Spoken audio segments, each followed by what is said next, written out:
Hello viewers, আসসালামু আলাইকুম।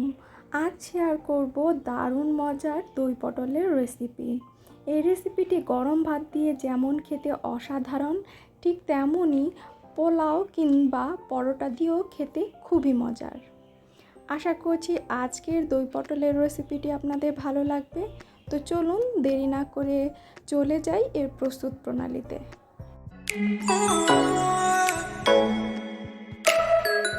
রেসিপিটি তৈরির জন্য আমি এখানে কিছু পটলকে এভাবে করে ছিলে নিয়েছি, মাঝখানে ছিলে তারপরে কিছুটা বাকল রেখে আবার মাঝখানে এভাবে ছিলে নিয়েছি, আর এইভাবে করে উপর নিচ করে ফেলে নিয়েছি যাতে করে ভেতরে মশলাটা ঢোকে এবং পটলটা খুব ভালো করে সেদ্ধ হয়।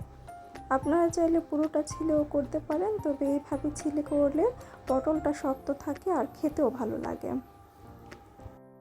এখন দিয়ে দিচ্ছি সামান্য লবণ ও সামান্য হলুদের গুঁড়ো।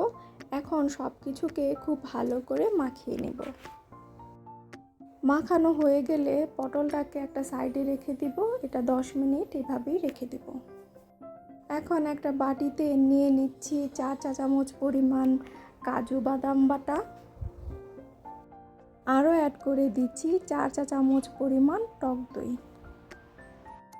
এখন সব কিছুকে খুব ভালো করে মিশিয়ে নিচ্ছি। মেশানো হয়ে গেলে এটাকে একটা সাইডে রেখে দিচ্ছি। একটা পাত্র বসিয়ে দিলাম, দিয়ে দিলাম 2 টেবিল চামচ পরিমাণ সরিষার তেল। আমি এখানে সরিষার তেলটা ব্যবহার করছি, তবে আপনারা চাইলে সয়াবিন তেল দিয়েও এটা করে নিতে পারেন। সরিষার তেল দিয়ে করলে স্বাদটা ভালো আসে। আরও অ্যাড করে দিচ্ছি 2টা শুকনো মরিচ, 1/4 চা চামচ পরিমাণ কালো জিরে, দিয়ে দিচ্ছি আগে থেকে মাখিয়ে রাখা পটলগুলোকে।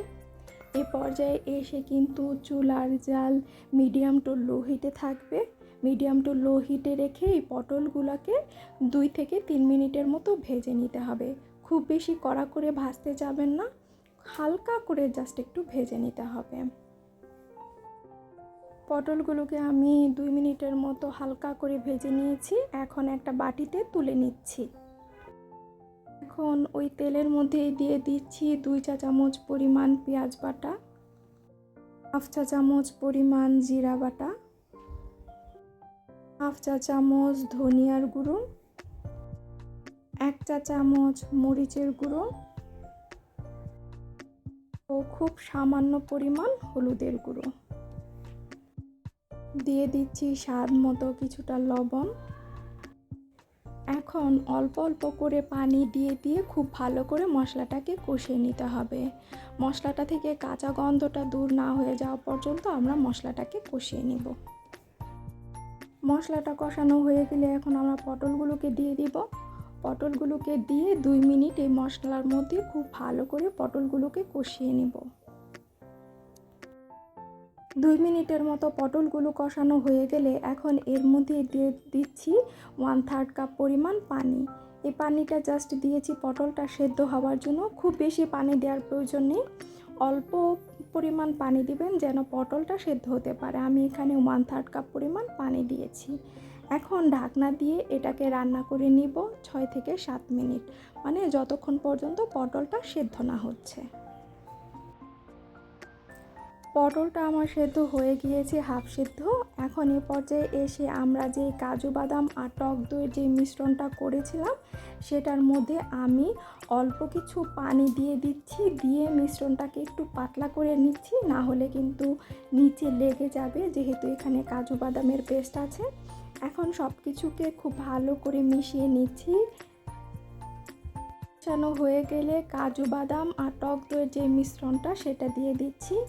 আর এই পর্যায়ে এসে চুলার জাল একদম লো হিটে করে দিবেন, না হলে যেহেতু এখানে আমরা টক দই ব্যবহার করেছি টক দইটা কিন্তু ছানা পড়ে যাবে, আর যেহেতু কাজু বাদামও আছে নিচ থেকে লেগে যেতে পারে। তাই চুলার জাল এ পর্যায়ে অবশ্যই মিডিয়াম টু লো হিটে থাকবে। এখন দই আর কাজু বাদামের যে মিশ্রণটা সেটা পটলের সাথে খুব ভালো করে মিশিয়ে দিচ্ছি। মেশানো হয়ে গেলে এখন ঢাকনা দিয়ে এটাকে রান্না করে নিব পুরো 5 মিনিট। আর এ পর্যায়ে কিন্তু চুলার জাল অবশ্যই মিডিয়াম টু লো হিটে থাকবে। ফিরে আসলাম 5 মিনিট পর। এ পর্যায়ে এসে অ্যাড করে দিচ্ছি 1 চা চামচ পরিমাণ চিনি। যেহেতু আমরা এখানে টক দইটা ব্যবহার করেছি তাই অবশ্যই এখানে চিনিটা ব্যবহার করবেন। এখন সব কিছুকে খুব ভালো করে মিশিয়ে দিচ্ছি যেন চিনিটা সব কিছুর সাথে মিশে যায় এবং চিনিটা গলে যায়। চিনিটা দেওয়ার পর আরও 1 মিনিটের মতো রান্না করে নেব। আর চুলার জাল কিন্তু অবশ্যই মিডিয়াম টু লো হিটে রাখবেন। তো দই পটলটা কিন্তু তৈরি হয়ে গিয়েছে। এখন আমি চুলার জাল বন্ধ করে ঢাকনা দিয়ে এই চুলোর মধ্যেই রেখে দিব এটাকে আরও 5 মিনিট। তৈরি হয়ে গেল দারুণ মজার দই পটল।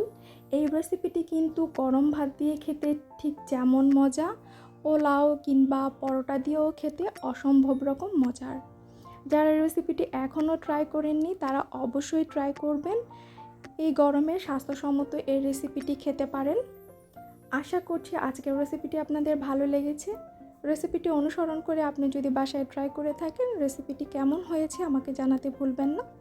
আজ এই পর্যন্তই। পরবর্তীতে আবার নতুন কোনো রেসিপি নিয়ে হাজির হব। সে পর্যন্ত ভালো থাকুন, সুস্থ থাকুন। আল্লাহ হাফেজ।